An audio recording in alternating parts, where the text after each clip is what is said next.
Hi everyone, thank you so much for joining in for this session. We're just waiting for the room to fill in. I can see attendees joining. Just begin in the next 5 minutes.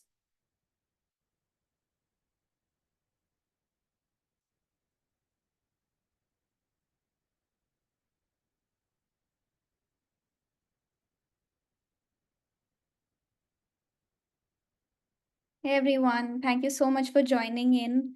We'll begin the session in the next 5 minutes. We're just waiting for the room to fill in. I can see the attendees coming in, so we'll begin shortly.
Hey everyone, thank you so much for joining in. We'll begin the session in a couple of minutes. We're just waiting for the attendees to come in.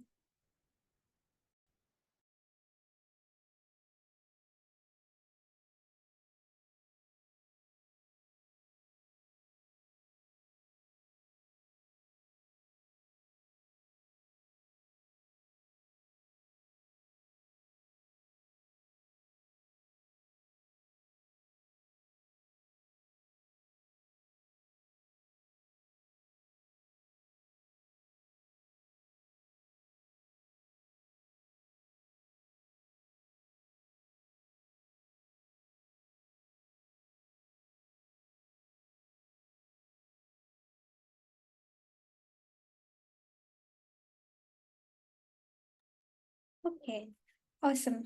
Hi everyone, a very good evening to all of you. Welcome to the third week of Climate Startup Week 2024 October edition.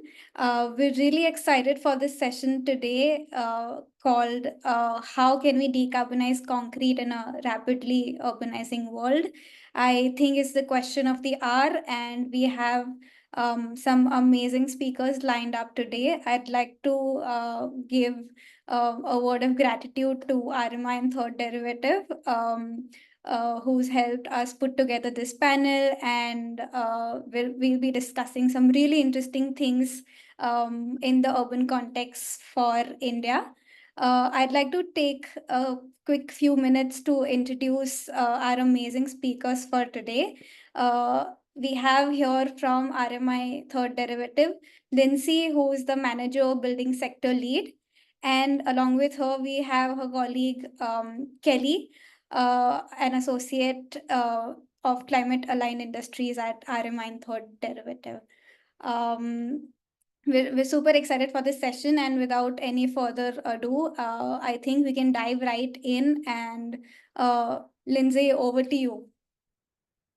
Great, thank you so much. And likewise, we're very excited to be here. Can you see my screen okay? Yes. Perfect. Okay, well, hello everyone. Again, really excited to be here, excited to be joined by my colleague Kelly as well. Uh, Thank you again for the introduction. We don't need to necessarily introduce ourselves again. But we're going to be talking today about cement and concrete. And like you mentioned, this is kind of the topic of the hour. Why low carbon concrete and cement? Why now? There's three key reasons we're really interested in this topic, and especially within the innovation landscape of it.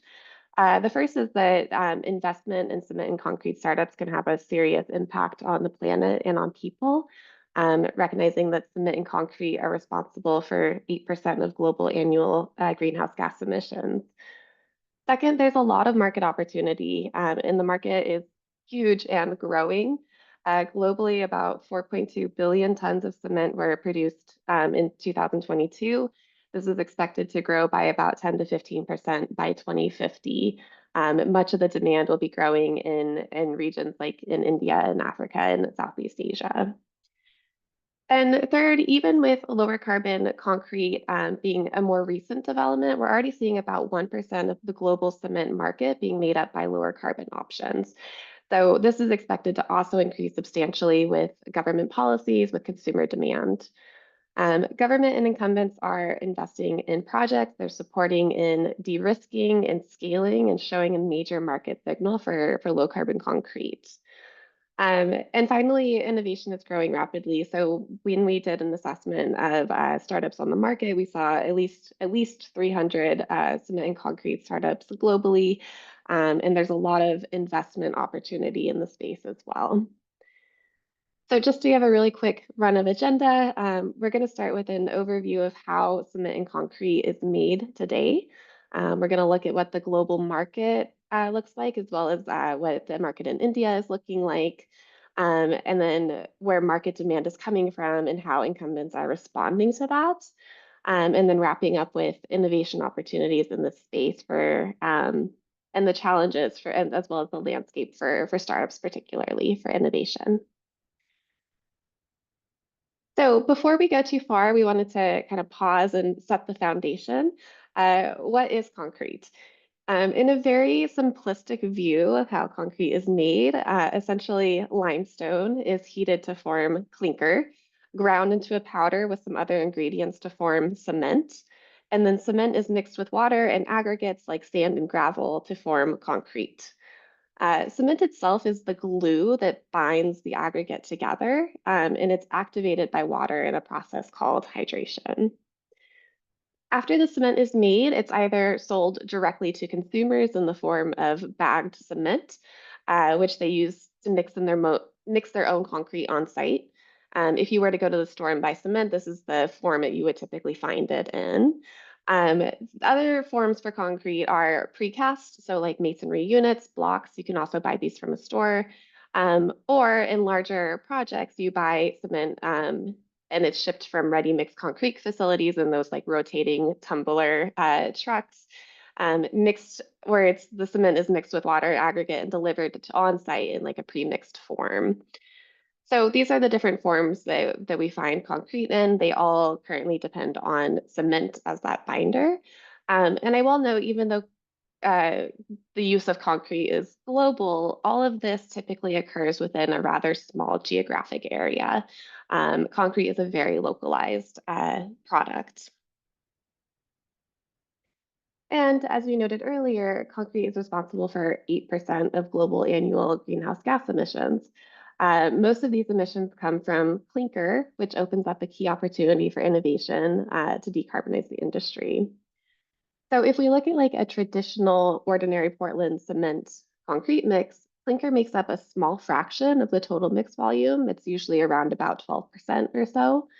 Um, However, while clinker makes up about 12% of the volume of a typical concrete mix, it's responsible for 88% of the emissions. And we can break this down a little bit further. So in the cement making process, limestone is crushed, it's preheated once to 900 degrees Celsius and then heated again to 1450 degrees Celsius in a rotary kiln. The heating comes from burning fossil fuels predominantly. So as a result, 35% of these emissions are attributed to process. They're the emissions that are energy related. The larger chunk, or about 53% of emissions, comes from a thermal decomposition that takes place in the kiln, or a chemical reaction when the limestone, or calcium carbonate, breaks down into lime, or calcium oxide, and carbon dioxide. The carbon dioxide is released, resulting in substantial carbon emissions. So clinker is the most emissions intensive part of concrete. It's also the most expensive part of a concrete mix. And as we'll explore, innovations that can reduce the amount of clinker needed in a mix can help reduce both emissions and cost. And then further focusing on carbon reductions from clinker can prevent the need for very expensive interventions down the road, like carbon capture. So when we talk about decarbonizing cement and concrete, there's many ways to reduce or eliminate emissions. In reality, there's also really no one silver bullet. There are solutions along the entire value chain. So upstream are more demand side innovations. These are ways to reduce or eliminate clinker by optimizing concrete mixes, making it less energy intensive. Or sorry, these are the ways to reduce or eliminate concrete emissions. And then as you move down the supply chain, there's opportunity to optimize that concrete mix. When you get to the process portion of making cement, you can make it less energy intensive. And then finally, at the end of the value chain, if all else fails, you can do carbon capture. Carbon capture is getting a lot of attention, and it's important to develop this industry. But at the moment, it's quite expensive. So while there's a lot of focus on carbon capture and hydrogen as an alternative fuel, and again, these are very important innovation levers, what we're going to focus on in this presentation is really alternatives to carbon capture that can really drive down emissions intensity of the industry and reduce cost overall. Further, this is where we're seeing the most innovation taking place currently from the startup landscape side of things. And we're seeing a lot of solutions that are starting to scale on the alternative supplementary cementitious materials, or SCM side, as well as on the alternative cement side. So to give an overview to the cement and concrete market, the global cement market is huge.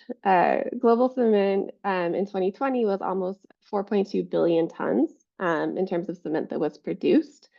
This translates to about a $400 billion market for cement, which is part of a larger $770 billion concrete market.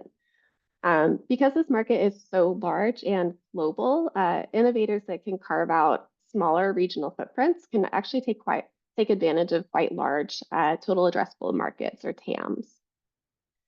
So while concrete is made globally, current production is dominated by China. As you can see by this graph, it's about 51% of total global production, followed by other countries, which is predominantly the European Union as a region, and then 10% is India. And then all other countries are 3% or less. So India is the second largest cement producer globally as a country. India produces 227 million tons of cement annually, and this is coming from 210 large cement plants and 350 smaller cement plants. Ultratech Cement is the largest producer of cement in India, but the top 5 producers in India hold about 45% of the domestic market. So cement is produced globally, but most cement produced in a region is consumed in that region. Again, it's very localized. Only about 5% of cement is traded globally. So how is this expected to change? Like we said, the market for cement is huge, it's growing, and demand will be driven by a few key regions. So consumption of cement is expected to grow rapidly, about 10 to 20% by 2050, reaching 5.1 billion tons in annual consumption. Like I mentioned earlier, the growing market will be driven largely by economies in India, in the Southeast Asia, in Latin America, and Africa. Correlated with population growth estimates. And as we see, China dominates current supply, but that's expected to decrease moving out to 2050. That said, even with China's drop in consumption, we're still expecting up to 20% growth in global cement demand overall. In India, demand is expected to grow by about 63%, or sorry, 63 to 80%. Like I mentioned, India is currently at 227 million tons, but some outlooks say this could increase to over 700 million tons by 2027.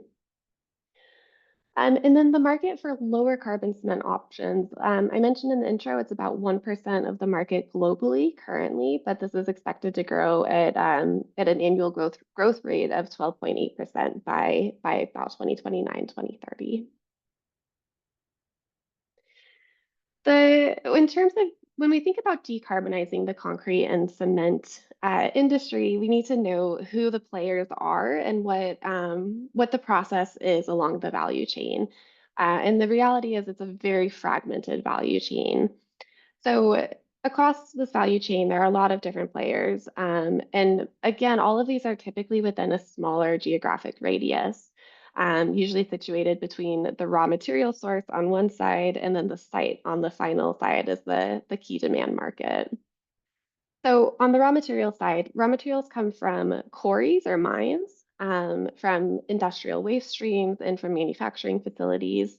Again, most of these inputs are typically locally consolidated.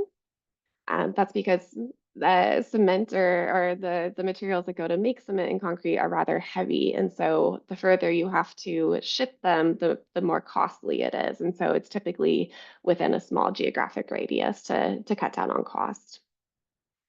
Cement and clinker are typically done on the same site in terms of production. Um, Cement making is somewhat consolidated when we look globally. Every market is a little bit different, and we'll talk a little bit about India specifically as well. But we see, like, again, dominated by Chinese players. Ultratech Cement, the largest in India, is about the seventh largest producer globally. So cement, clinker and cement are typically again made on the same site. It's then purchased by the different users of that concrete, depending on how it's being used. So it's either bagged and purchased by consumers or customers. Globally, this is about 4% of the market, 2% in India, give or take. The bag cement, where you go to the store and you buy the bag of cement, globally it's about 46% of all concrete utilization, but much larger in India. It's just about 80% of total consumption. And then ready mix, so about 50% globally, 50% of concrete globally is ready mix, meaning it's delivered to a site in a mixing slurry. And that's smaller in India, roughly about 20%, but this has grown from zero in 2020. So the ready mix cement industry in India is growing pretty rapidly. So on the construction site, there's additional fragmentation that in India specifically is driven by a large number of developers. So in India, there are about 12,500 active developers across more than 60 cities. The top, in each developer, there isn't necessarily one developer that drives a majority of the market. What we see is about the top 100 developers contribute to about 34% of annual sales when we look at formal residential construction as an example.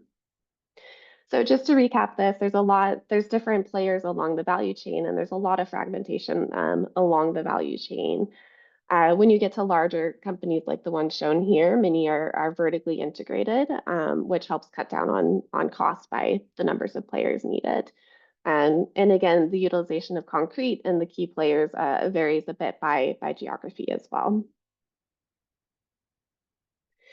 So when we talk about lower carbon concrete and cement, what exactly is driving the demand for that? So we can kind of see two things occurring. The first, in developed countries especially, there's a lot of drivers coming from policy, regulation, climate commitments, carbon taxes, and fiscal tailwinds or funding, like grants, that are driving adoption of low carbon cement. And so in these regions, it's a great time for startups to build, to grow, to scale, to access R&D funding, et cetera. The foundation for this is largely a goal to decrease emissions. As you can see from the top right map, the majority of lower carbon concrete and cement policies are concentrated in North America and the European Union. with some though as well growing, especially in China, India, Southeast Asia, including specifically a voluntary standard in India. So innovations that can reduce emissions without a significant green premium will be compelling here. In emerging countries, cost and construction growth will continue to drive the demand for current and future cement use. India is rapidly developing, as is Africa, Southeast Asia, Latin America as well. So that means that there's a high demand for cement, and this demand is occurring amidst a focus on supporting a domestic industry as well. So when we look at market demand and industry response, we can kind of break down this demand a little bit further. And whoops, it looks like there's a graphic overlap, but don't mind that. I should also note that we included specific callouts for India in orange. So on all the slides, that's what the orange text is. So when we look at demand signals, what we see is there's typically two key sectors. There's a public sector and a private sector. So on the public sector side, governments are the largest procurers of cement and concrete globally. For example, in the US, about half of all cement demand comes from government entities. So here, the public sector can and is sending a really strong market signal for lower carbon concrete, again, in the form of grants and policies, making them a very strong driver for lower carbon options.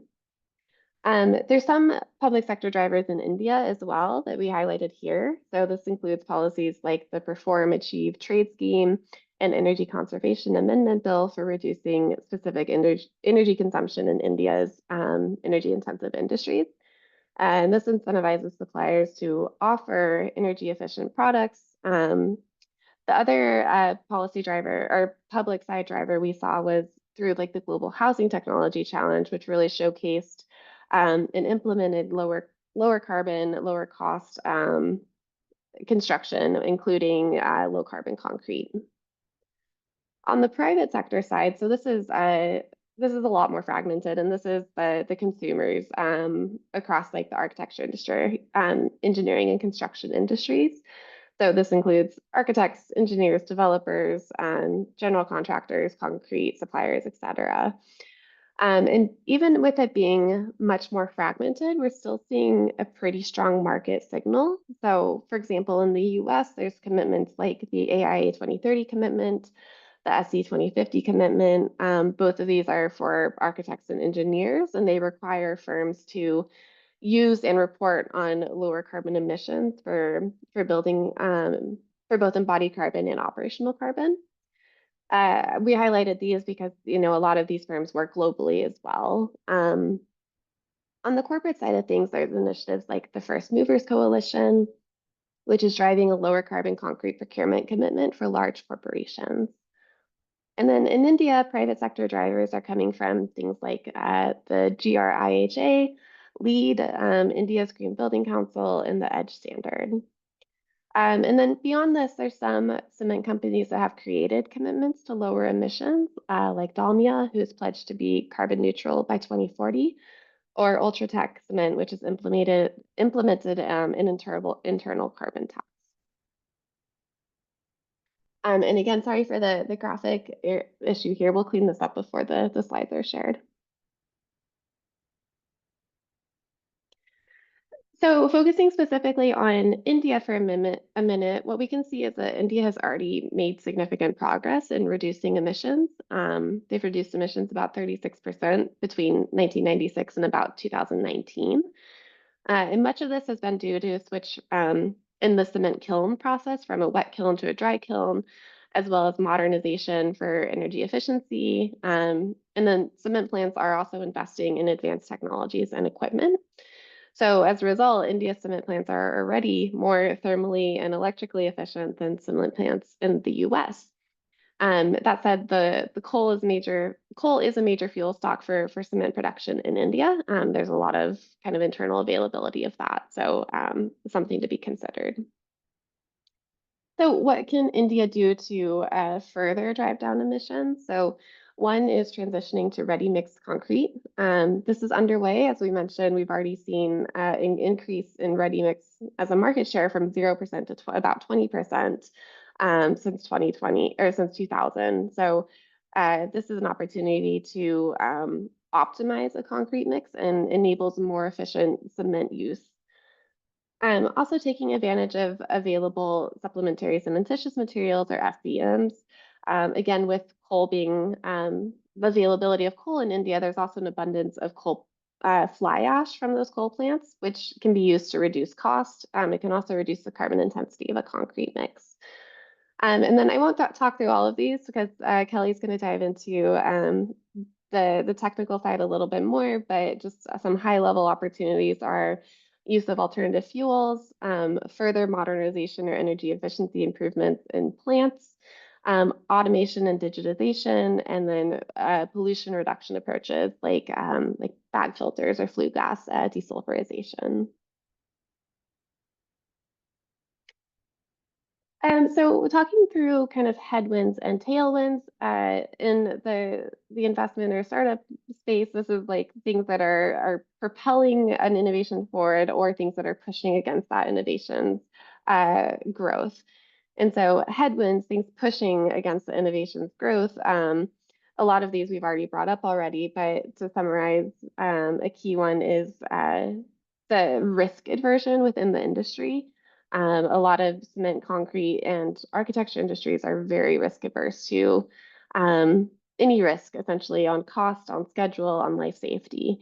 And so that's a major barrier to entry for a lot of cement and concrete companies.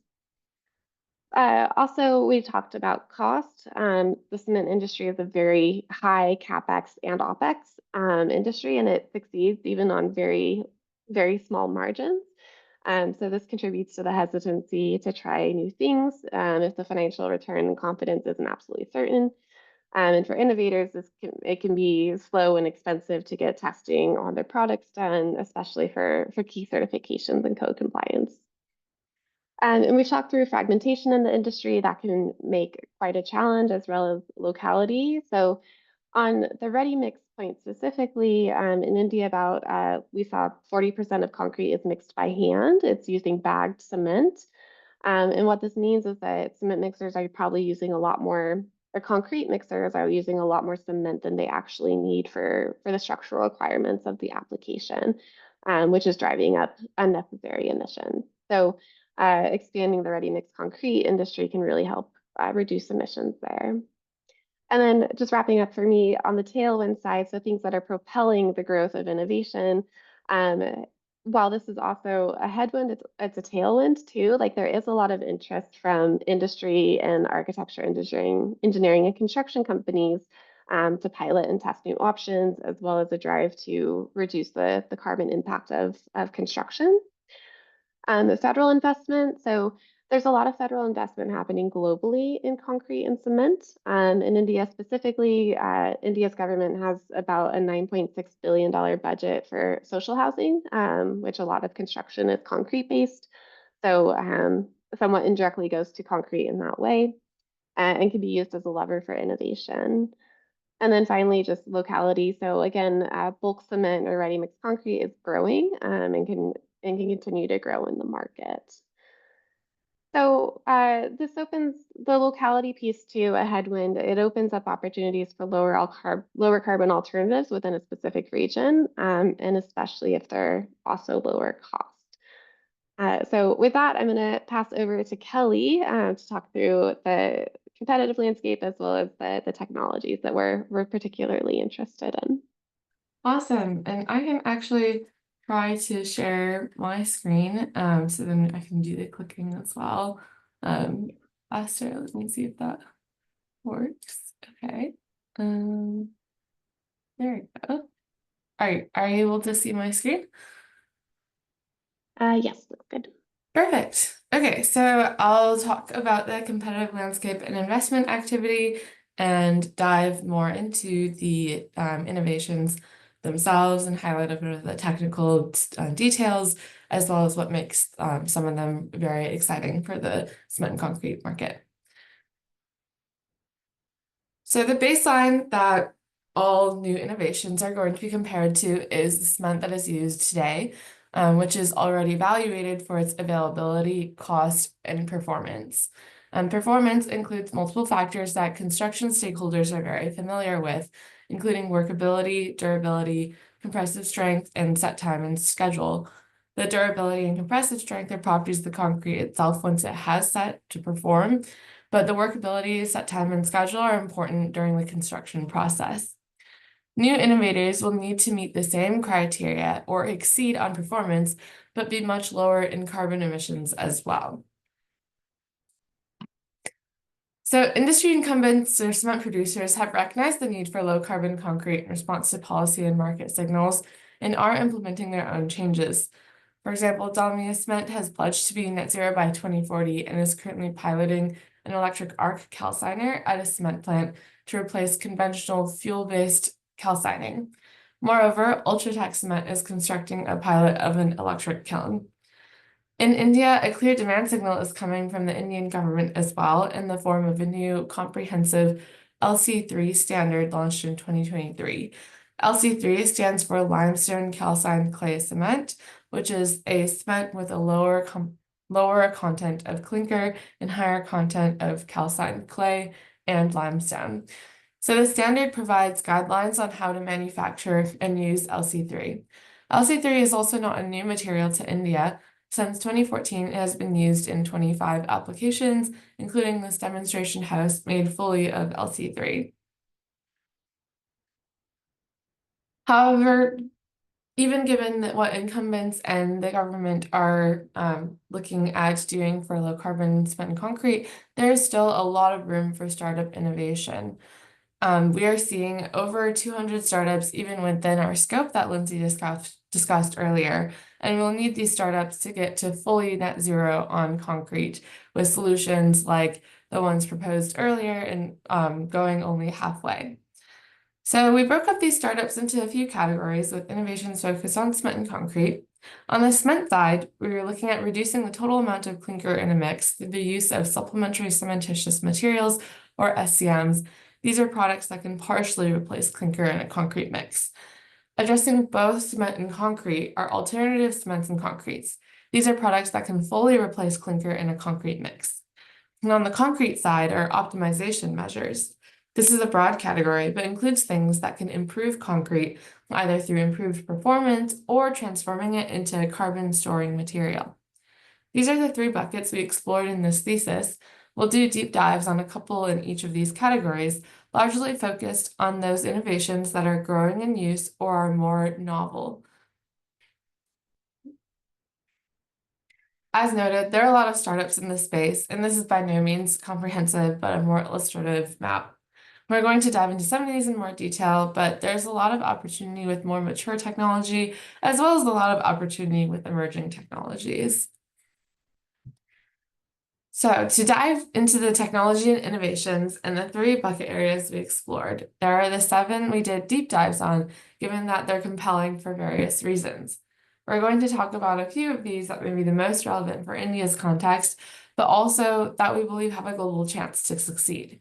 But first, to give an overview of all of these categories, for SCMs, 2 compelling innovation approaches are 1, upcycling waste materials to make SCMs. Upcycling waste materials like coal ash fills unlocks a lot more market opportunity for innovators. In a global context, fresh fly ash and steel slag are actually beginning to be limited in supply. The fact that SCMs are already used by the industry also means this can be a very fast-to-market solution. 2, carbonation-based SCMs and solid alternative concretes can also utilize this approach, can store carbon and perform as well as normal concrete. For alternative cements, leading innovators like Brimstone and Sublime, 2 startups, are able to create the key ingredient in cement in a way that doesn't require the extremely high temperature kilns we're used to seeing. They're also using globally abundant calcium silicate rocks like basalt, and since their products perform similarly to ordinary Portland cement, they've been able to demonstrate compliance with international standards like ASTM. These have the potential to be major disruptors, but they also face barriers. Alkali-activated geopolymers, can tap into industrial waste streams and fully replace the clinker needed in concrete with even higher strengths. Innovators here are overcoming barriers in workability, but can be really impactful, especially in areas that are limestone poor or use a lot of precast building elements like residential housing. Finally, for alternative cements and concrete, there's a lot of compelling innovations in the bio-based cement and concrete side of things. These innovations could be huge disruptors, but there are questions on the scalability of feedstocks since they're bacteria and algae-based and require growing. In the optimization category, an interesting approach is the use of carbon storing additives and aggregates. This is especially compelling as it could allow concrete to become net negative in terms of carbon emissions, storing more than it emits. If this type of approach is coupled with other approaches, which they can be, there's a ton of potential for carbon reduction in concrete. Finally, the last interesting optimization category is artificial intelligence and machine learning, or AI/ML, for concrete mix and design optimization. These can really reduce barriers to entry and are typically software plays that have good returns. We're going to talk through 4 of these in more detail today, but we can include slides on all of them that you can reference later. Starting with SCMs, upcycling waste streams to make additional supplies. The global SCM market is around $33 billion US dollars, and again, this is a compelling area as SCMs are already being used in low carbon concrete mixes. But the availability is dwindling or limited in some geographies with a phase out of coal power plants in the case of fly ash. Innovations like fly ash beneficiation can unlock otherwise unusable supplies of fly ash that have been discarded or landfilled or ponded.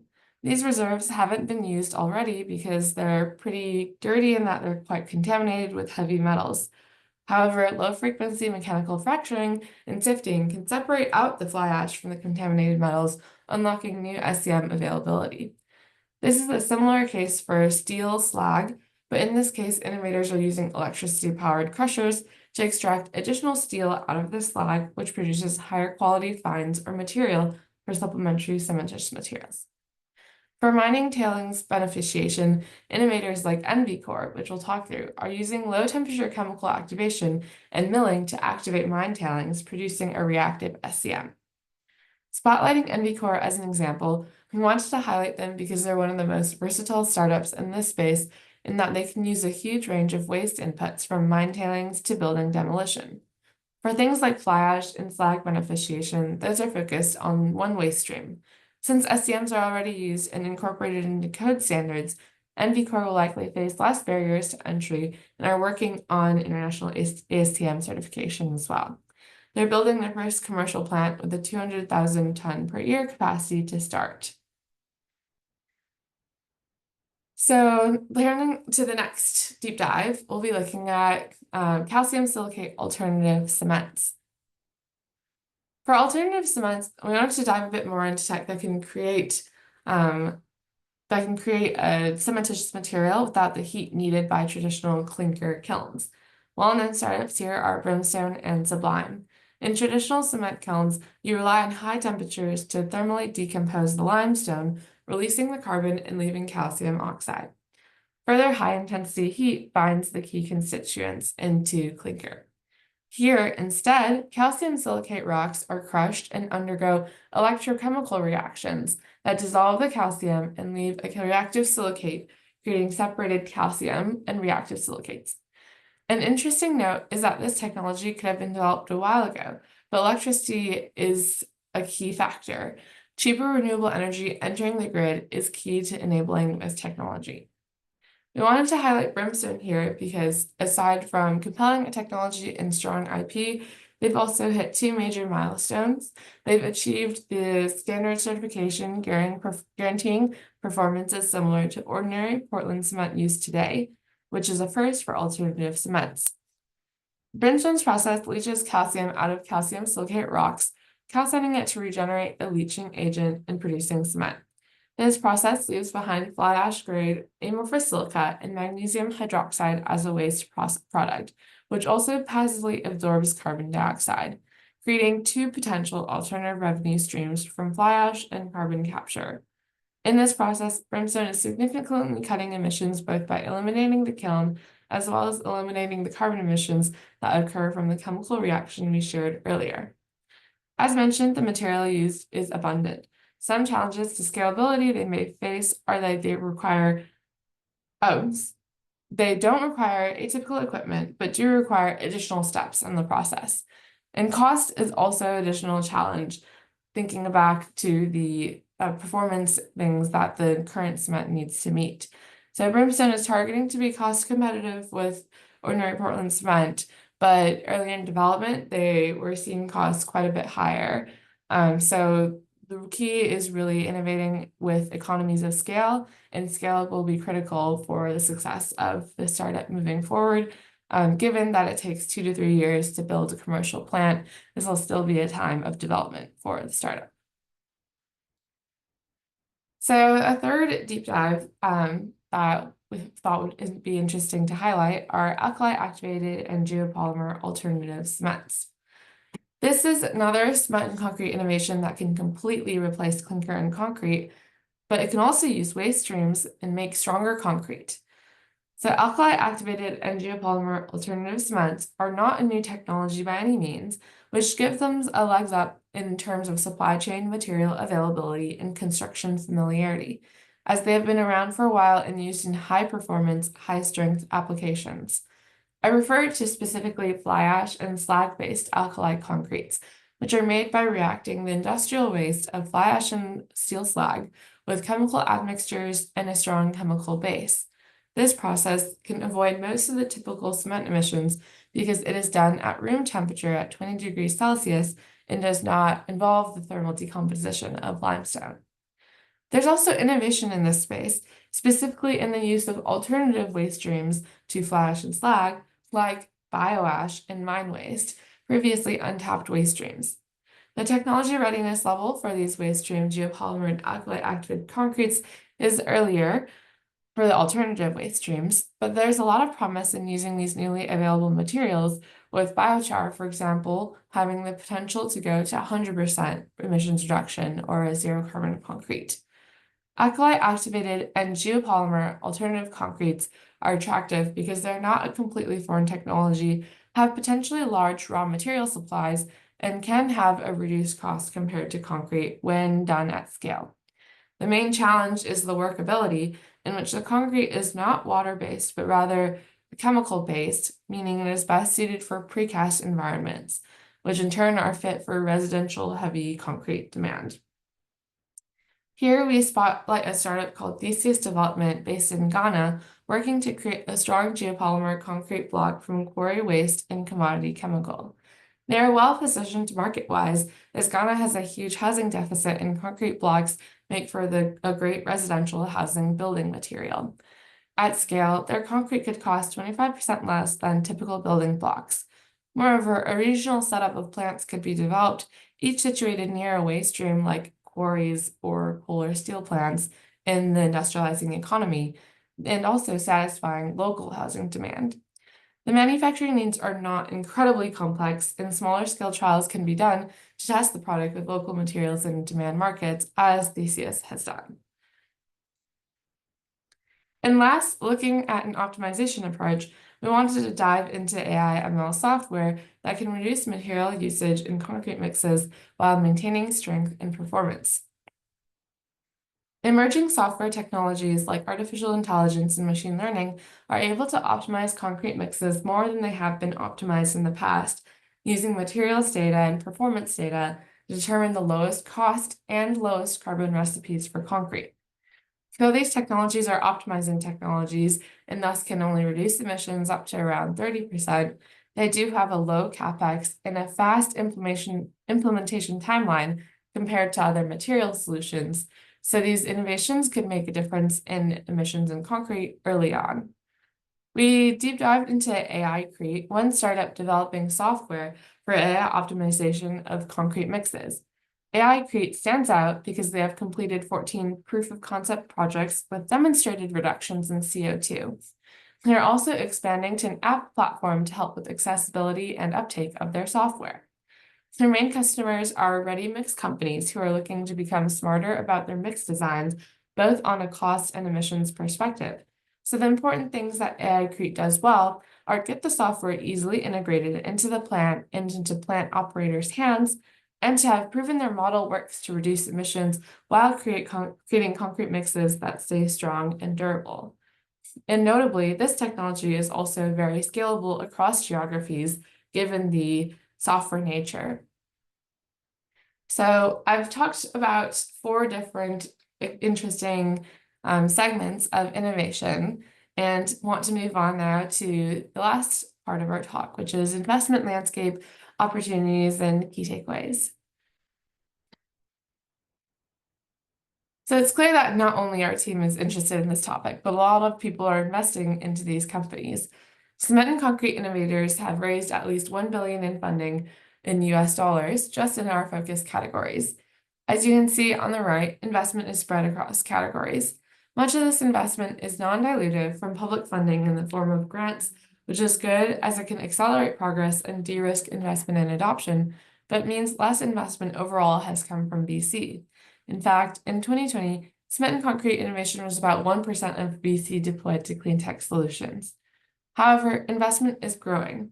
Industry, including steel, cement, and other goods and raw materials, was the only clean tech vertical that saw an increase in investment in 2023, as the world realizes decarbonization of industry is the next frontier to a transition to low carbon economy. So to wrap with key takeaways, first, there is no silver bullet for decarbonizing concrete. It'll take startups working on solutions along the value chain. VC investment in this hard-to-abate sector, which is currently small but growing and full of opportunity. Second, LC3 may be coming along in the short to medium term, but fully net zero solutions are needed. LC3 can reduce carbon emissions from cement by up to 40%, but to go further, other innovative materials are needed, along with marginal decreases in emissions from optimization. Third, a transition to ready-mix markets will be an important unlock for cement and concrete innovations, as cements can be more precisely mixed with ready-mix models, enabling more uniform production and introduction of innovations during critical pilot phases. Fourth, construction supply chain approval will be key. Getting early tests of new mixes and integrating new materials into incumbents or working with developers to build know-how will be critical to integration. So general contractors, structural engineers, client approvals, and familiarity with the mix is critical. 5, the market is huge, and especially given variability in product input streams, we may see regional winners rather than unicorns.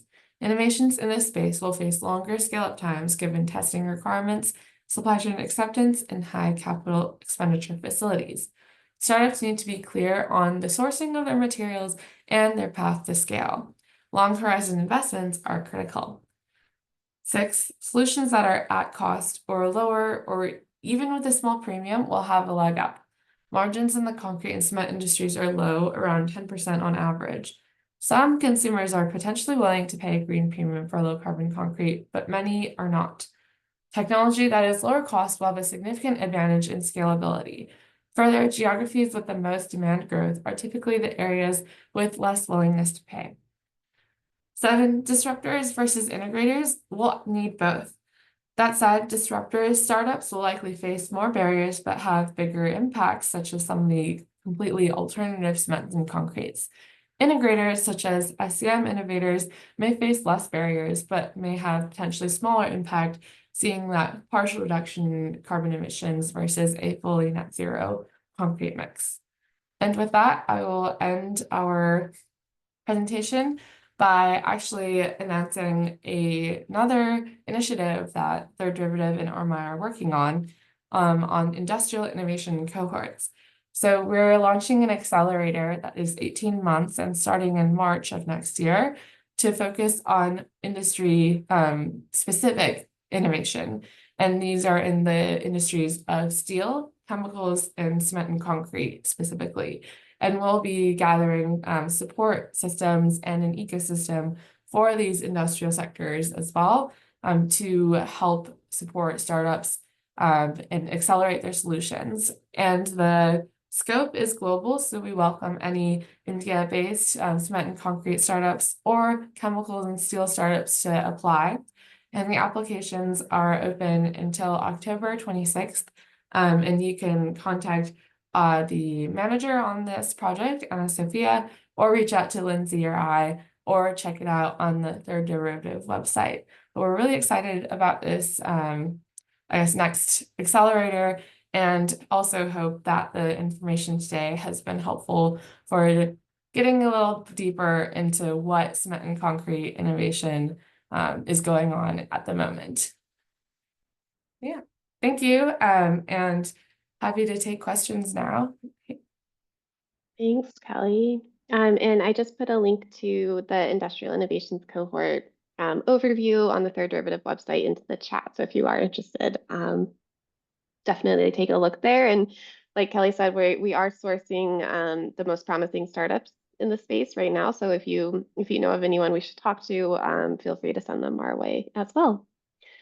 Okay, on questions. So I've answered a couple in the Q&A, but there's a couple more. So there's two here around like demolition waste being reutilized that are interesting. I wanted to share, like Kelly touched on, InVCore, the company Kelly shared, is able to use demolition waste and make it into an additional SCM feedstock. They're based in Vancouver, but are global, and actually one of their like beachhead materials that they're using is demolition waste from the Vancouver region. So in terms of TRL, I would say TRL 6 or 7 for them specifically, but for other solutions, it might be quite a bit earlier. Yeah, Kelly, anything you would add to that? Yeah, I think there is a lot of startups that are focusing on using demolition waste.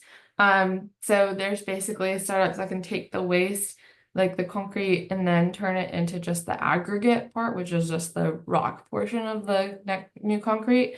There are startups that can turn it back into like a cement material, and by like separating out the waste and purifying it to just be the unreacted cement.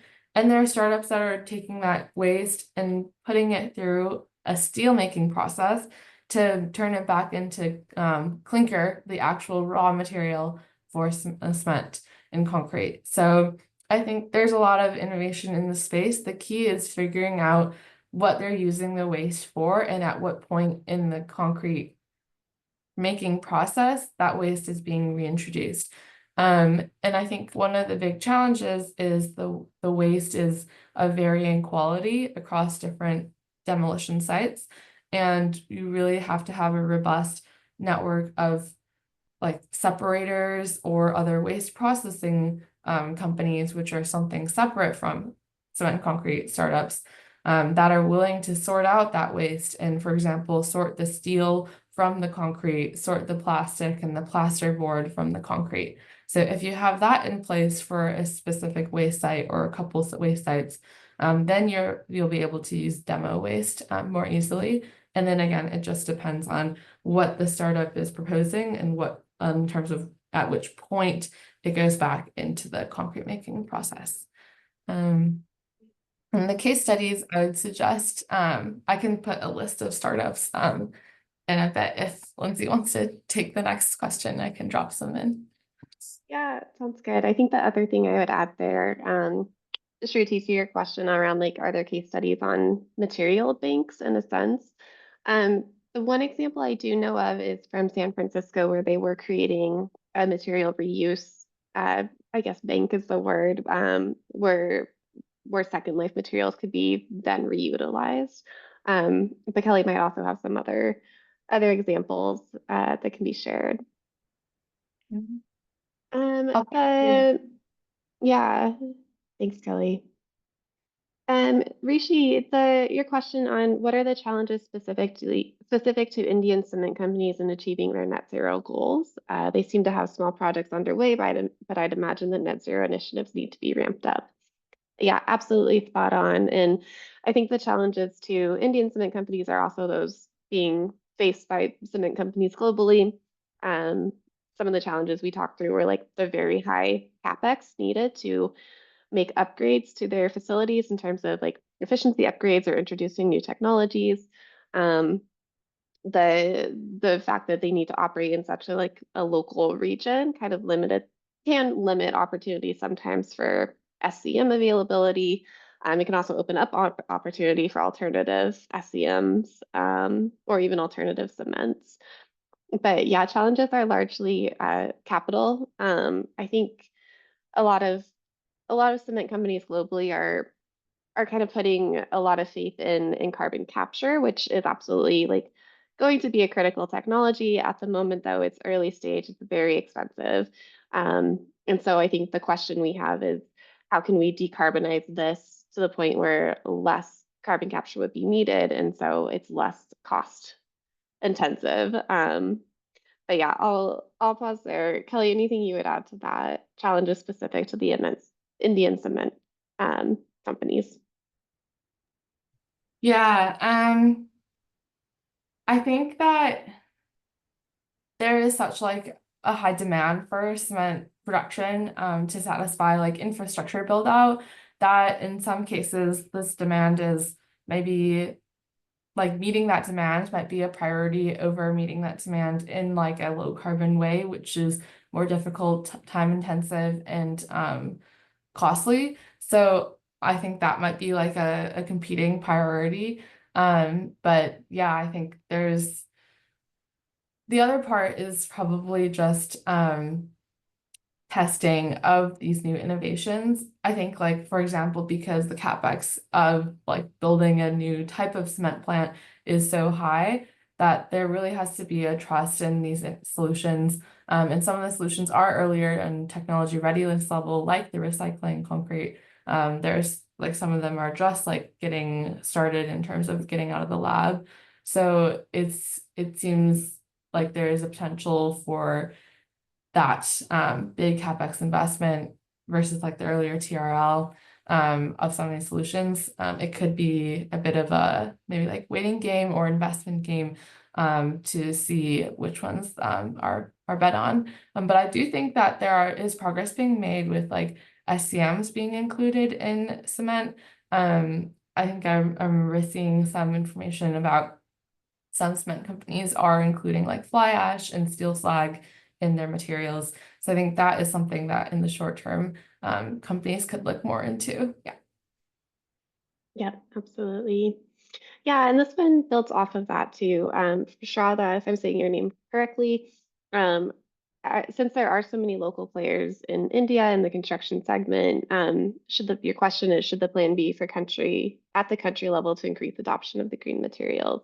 I think what we're seeing is that a lot of momentum is coming from kind of government drivers, that public side drivers, including policy incentives, especially R&D investment has been really huge to help scale up technologies.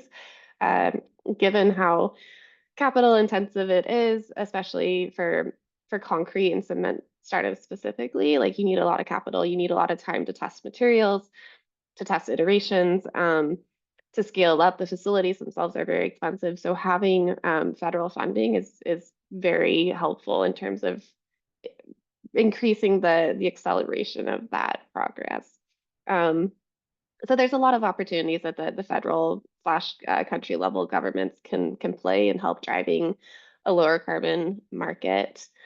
Yeah, Kelly, anything you'd add there? Yeah, I might drop a report that RMI has worked on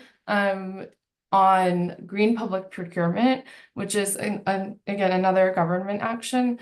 But for example, governments are typically a pretty large demander of concrete due to the infrastructure projects that they're building, like our roads and also like buildings that the government may own. So if the government were to signal like a green requirement for the concrete that they're demanding in their next infrastructure projects, that could be a good way to, I guess, like show that demand exists, which would then lead the supplying side of the industry to start thinking about, okay, we have to meet this target of having a lower carbon intensity of cement, for example, something that the government sets a target for.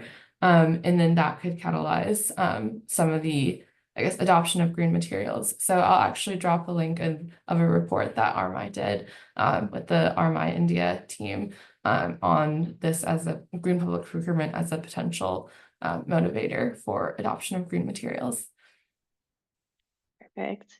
Yeah, and the one other thing that comes to mind there, to Kelly's last point, is the R&D investment and like piloting projects coming from federal entities can really de-risk further investment from like venture capital players, debt equity players, et cetera. So if they're showing that there's investment going towards a solution, it helps them kind of develop the solution out, de-risk that solution. It really helps to unlock follow-on investment from your more typical like venture capital arms or corporate investment, debt equity, financing, et cetera, type players.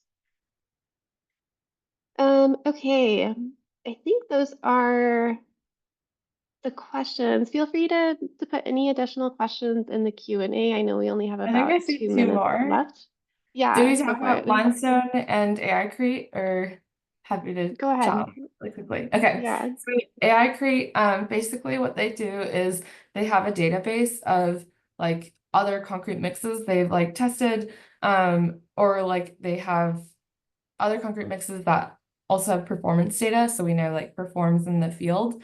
And then what they do is they just like tailor it to a specific like concrete producer. For example, one ready mix company working within a radius of like 100 kilometers to source their like aggregates and limestone and other materials, cements.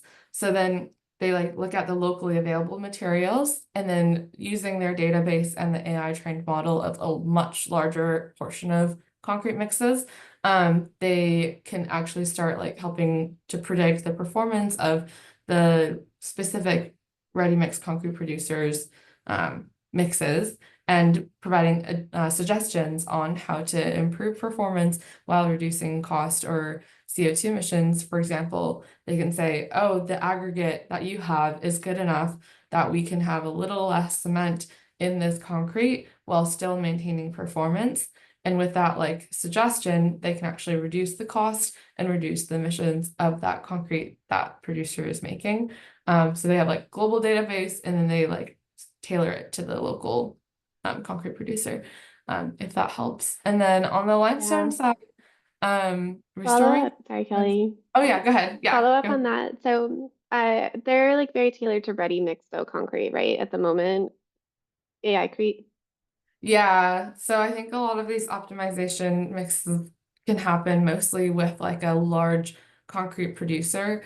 So versus the bag cement format where like you're just producing concrete by the small batch on site, a large concrete producer like a ready mix plant with those like rotating drum trucks, those may be better fit for these optimization solutions, because there's a larger volume of concrete that is being produced, and you can really optimize the mix and reduce emissions from that for that large volume of mix. Perfect. Thanks. And I know we're a minute over. Do you want to answer this last question and then we can drop? I think I will have to look into this more actually. I think spent limestone mines, yeah, I think the limestone is different in that it's like maybe there is some quarry waste, but I would imagine the limestone is typically just used as the raw material for clinker production. So, and these limestone mines are like, they can be pretty, I guess, like long-lived. So 100+ years even of supply. And then the cement plants are located right next to the plants, to the limestone mines. But once that limestone mine is used up, we've seen in some other like countries or contexts, the cement plant will just also move to a different place or just be shut down or reduce operations. So it's a bit like once the limestone mine is used up, we move the plant. But that happens over 100 years, so that's enough time for a long time of cement production. Yeah. Well, thanks. And then one more question came in. Shmuley, let me know if we need to drop off, but just really quickly on this last one. So we did not talk about it in this presentation, but there are, to your point, there's a lot of opportunities for design decisions that can reduce the amount of concrete needed in a building. that can select different materials instead. So, for example, in North America and Europe, there's a growing adoption of like mass timber as an opportunity to reduce the amount of concrete or steel you would typically need in a building. Mass timber is also kind of unique in that it can be more easily designed for disassembly. So to one of the earlier questions on like material reuse, that's an opportunity as well. I think the question is like here would be for India specifically more about like appetite and interest in that type of construction in the industry. Um, but yeah, I think there's definitely materials emerging that can be competitors, and some of these upstream design decisions can really have a really big like impact on the overall carbon footprint of the building. So there's opportunity, and to Kelly's point, like there is no silver bullet, so we'll kind of need a mix of everything to fully get to our decarbonization goals. And I'll just add quickly that scale is the main question. So if we're able to scale like mass timber, then we can definitely start thinking about replacing larger percentages of concrete. But thinking about like even the amount of forest needed to scale to replace all of the buildings that are being constructed today, that is a question of like timelines and also sustainability of like forest management. So there's a bigger, I guess, like holistic picture that needs to be considered when thinking about materials for building. Great. I think we'll wrap there. Awesome. Thank you so much, Lindsay and Kelly, for this amazing session. I'm sure all the attendees have received some great insights today. And thank you so much to RMI and Third Derivative for partnering with us on this session. And we look forward to the next one. I'm sure we have many more to go. To all the attendees, thank you so much for joining in. Do check out Third Derivatives Industrial Innovation cohort if we have some startups in the attendees. I'm sure it's going to be a great opportunity. And we have a few more sessions lined up for the coming week. We also have some 5 or 6 networking events that we're planning across different cities in the coming week of Climate Startup Week. So feel free to check out the website and sign up for those if you still haven't. And thanks, Lindsay and Kelly. It's a really nice session here. Yeah, thank you so much for having us. Thank you for having us. Yeah. All right. See you. Bye, everyone. all. Thank you. Bye. Bye.